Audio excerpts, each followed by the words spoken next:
नमस्ते। तो मतलब मेरा विषय भगत सिंह है, लेकिन भगत सिंह की जीवनी मेरा विषय नहीं है। भगत सिंह जी को लेकर ये प्रचारित प्रसारित किया जाता है कि वो एथिस्ट थे, नास्तिक थे, और उनका एक लेटर को दिखाया जाता है बार बार कि आई एम एन एथिस्ट। तो उस पे ही थोड़ा मैं विचार डालता हूँ। एक तो भगत सिंह को हम किस लिए जानते हैं, पीछे करूँ इसको, हाँ ठीक है। तो भगत सिंह हम क्यों जानते हैं भगत सिंह को, क्योंकि उन्होंने राष्ट्रीय स्वतंत्रता आंदोलन में भाग लिया। उन्होंने जो कार्य किए इससे लाखों युवा प्रेरित हुए और स्वतंत्रता आंदोलन में कूदे। हम इसलिए जानते हैं भगत सिंह को। हम इसलिए नहीं जानते कि उनके ईश्वर के प्रति क्या विचार रहे। तो पहला तो ये है। दूसरा भी मैं बताता हूँ कि उन्होंने अपने लेटर में क्या लिखा।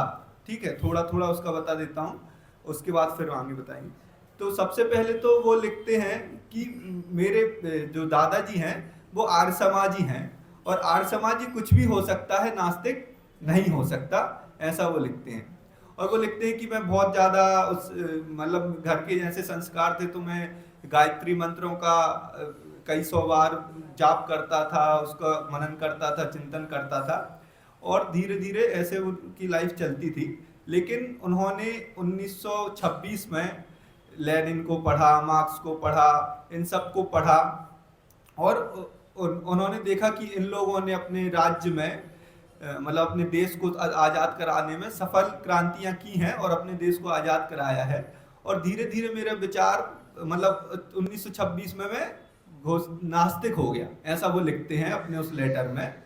और अब ये है कि उन्होंने ऐसा लिखा, ठीक है, अपने लेटर में। और उनका आधार क्या बनाया कि एक तो धर्म का क्या है कि जैसे कोई महाराज जी हो गए, कोई हो गया, तो ऐसा होता है कि उन्होंने जो बोल दिया हम उसको सच मानते हैं, और ये अच्छा नहीं है जो वो लेटर में लिख रहे हैं। और ये भी कि हमारे जो पीढ़ियां ने कुछ शुरू कर दिया, उस प्रथा को हम फॉलो कर रहे हैं, इसलिए हम आस्तिक हैं, तो ये भी गलत है। ये उनका लेटर का मूल थोड़ा सार था।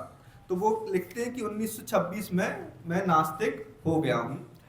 और अभी जो प्रचारित ये है कि भाई भगत सिंह नास्तिक थे, तो ऐसा दिखाया जाता है कि इतना बड़ा क्रांतिकारी, इतना बड़ा थिंकर नास्तिक है, तो मतलब युवाओं को नास्तिक होना चाहिए, नास्तिकता की तरफ जाना चाहिए। ये मूल उद्देश्य रहता है जो ये दिखाने की कोशिश करते हैं। लेकिन मेरा प्रश्न ये है कि जो भगत सिंह जी स्वतंत्रता आंदोलन में कूदे या क्रांतिकारी बने, देशभक्त हुए, क्या इसका कारण उनके पीछे कोई नास्तिकता थी कि नास्तिक थे इसलिए वो इस चीज में आए? ये नहीं था ना। वो शुरू से ही देशभक्त थे, आर्य समाज के विचारों में पले बढ़े, और शुरू से वो उनके अंदर राष्ट्रीयता की भावना थी। अब वो जब वो 16-17 साल की हुए, तो वो देख रहे थे दुनिया भर की दुनिया में क्या चल रहा है, वहाँ क्या क्रांतियां हो रही। उस समय वो उन लेनिन को पढ़ा, मार्क्स को पढ़ा, उनके विधियों को जाना कि उन्होंने किस प्रकार से क्रांति करी। लेकिन इसका अर्थ ये नहीं था कि वो उन्होंने ऐसा, उनके अंदर राष्ट्रीय भावना नहीं थी। किसी सब एक दिन उन्होंने लेनिन को पढ़ लिया, मार्क्स को पढ़ लिया, तब उन्हें याद आया यार मुझे तो राष्ट्र के लिए कुछ करना चाहिए। ऐसा नहीं था। वो राष्ट्र के लिए करना चाहते थे, इसलिए देश दुनिया के उन्होंने विचारकों को पढ़ा और उनकी क्रांतियों को पढ़ा। तो सबसे पहले बात तो ये कि भाई उनके अंदर जो राष्ट्रीयता की भावना थी वो आर्य समाज की देन थी, आसपास के उनके जो वातावरण था उसकी देन थी, नास्तिकता की देन नहीं थी। जो वो नास्तिक थे अगर, तो पहले तो मैं ये कहता हूँ कि वो नास्तिक नहीं थे। वो लेटर भी अभी मैं आगे बताऊंगा कि वो क्यों नास्तिक नहीं रहे होंगे।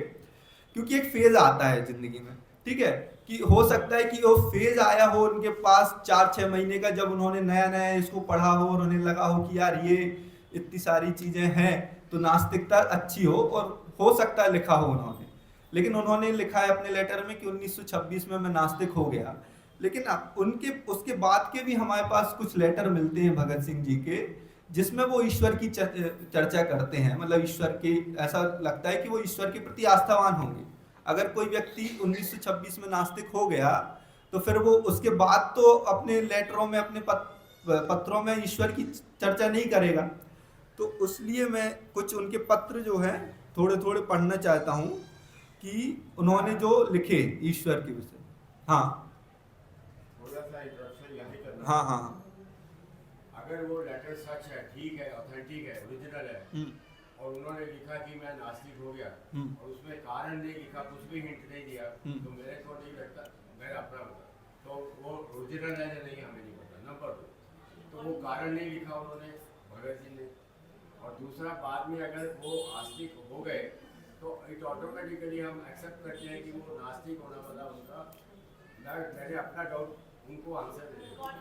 हाँ, मतलब वही कि वो बीच का, अगर वो ओरिजिनल लेटर भी है तो बीच का कुछ समय का फेज रहा होगा जो नए नए लड़कों में आ ही जाता है कि भाई वो है अगर ओरिजिनल है। लेकिन मैं जो उनके बाद के पत्र मिलते हैं उसको बताना चाहता हूँ कि उससे पता चलता है कि वो नास्तिक तो नहीं थे। तो एक पहला पत्र उनका जो मतलब 26 से पहले का 1924 का 15 नवंबर 1924 में विश्व प्रेम में उन्होंने एक पत्र लिखा। मिथ्या शक्तियों को घसीटकर अपने साथ खड़े होने को विवश करना होगा। निर्बल को बल, पराधीनों को स्वतंत्रता, अशिक्षितों को शिक्षा, निराशावादियों को आशा की आभा, भूखों को रोटी, बेघरों को घर, नास्तिकों को विश्वास, अंधविश्वासियों को विचार स्वतंत्रता देनी होगी। तो यहाँ वो लिखते हैं कि नास्तिकों को विश्वास देना होगा और जो अंधविश्वासी हैं उनको विचार स्वतंत्रता देनी होगी। मतलब आर्य समाज जो कहता है कि भाई अंधविश्वास में मत पड़ो, विचार करो, तर्क वितर्क करो और उसके अनुसार कार्य करो।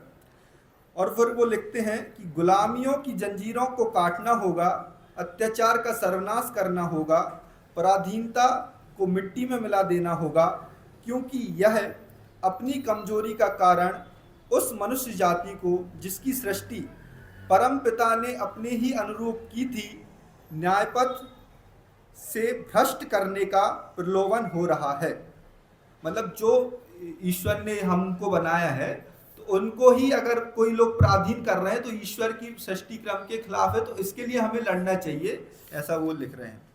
अब ये था 1926, वो कह रहे हैं कि मैं नास्तिक बना। लेकिन 1926 के बाद मई 1927 में उनका एक पत्र है, काकोरी के वीरों से परिचय। उसमें वो लिखते हैं, आज वे भूख हड़ताल पर बैठे हैं और तड़प रहे हैं और हम चुपचाप तमाशा देख रहे हैं। ईश्वर उन्हें बल व शक्ति दे कि वे वीरता से अपने दिन पूरे करें। इधर भी वो लिख रहे हैं कि ईश्वर उन्हें बल और शक्ति दे कि वे वीरता से अपने दिन पूरे करें और उन वीरों का बलिदान रंग लाए। कोई व्यक्ति अगर नास्तिक होगा तो वो बार बार अपने पत्रों में ईश्वर का वर्णन नहीं करेगा, कुछ और लिखेगा। 1927 में एक और पत्र है, अमरचंद्र को पत्र। वो लिखते हैं कि 60,000 की जमानत पर रिहा हुआ हूं, अभी तक कोई मुकदमा मेरे खिलाफ तैयार नहीं हो सका है और ईश्वर ने चाहा तो हो भी नहीं सकेगा। अगला पत्र 1928 का है, कूका विद्रोह में। वो लिख रहे हैं कि गुरु राम सिंह जी की हसरतें दिल में ही रह गईं, उनके शेष सभी अनुयायियों का आत्मबलिदान भी विस्मृत हो गया। उन अज्ञात लोगों के बलिदानों का क्या परिणाम हुआ, सो वही सर्वज्ञ भगवान जाने। ठीक है, तो ऐसे कितने उदाहरण उनके पत्रों में मिलते हैं। किसी के लिए वो पत्र लिखते हैं तो वो लिखते हैं कि भगवान उनकी आत्मा को चिर शांति दे, और वहीं वो जब ये लेटर लिख रहे हैं वाई आई एम एथिस्ट, तो वो कहते हैं कि मैं जिस प्रकार का एथिस्ट हूँ वो बड़ा कठिन है होना, क्योंकि जो अन्य क्रांतिकारी हैं। और वो बार बार क्या जब लिखते हैं, वो उस लेटर में जो लिखा है ऐसा बोलते हैं कि रूढ़िवादी, मतलब ऑर्थोडॉक्स आर्य समाजी। वो लिखते हैं कि भाई राम प्रसाद बिस्मिल ऑर्थोडॉक्स आर्य समाजी हैं, मेरे दादाजी ऑर्थोडॉक्स आर्य समाजी थे।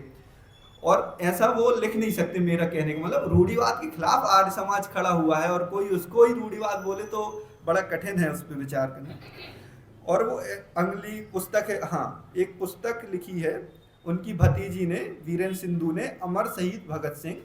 उसमें जो अंतिम, जब फांसी होने से कुछ दिन पहले उनसे एक व्यक्ति मिलने गए, प्राणनाथ मेहता जी, और उन्होंने उनसे पूछा कि अब आपकी अंतिम इच्छा क्या है।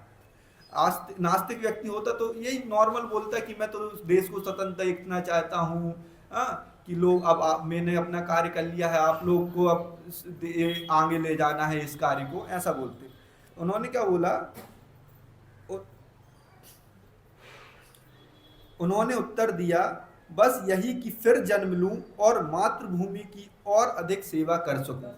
अब फिर जन्म लेने की बात कोई नास्तिक व्यक्ति नहीं कर सकता, तो हम एक लेटर के आधार पर, जिसकी सच्चाई भी हमें ठीक से नहीं पता है, उनको नास्तिक घोषित करते हैं। तो हमारे पास अनेक प्रमाण हैं जिसमें उन्होंने बार बार ईश्वर का वर्णन किया है, तो जिससे कि ये प्रमाणित होता है कि वो नास्तिक नहीं थे। हाँ, प्रूफ है बिल्कुल।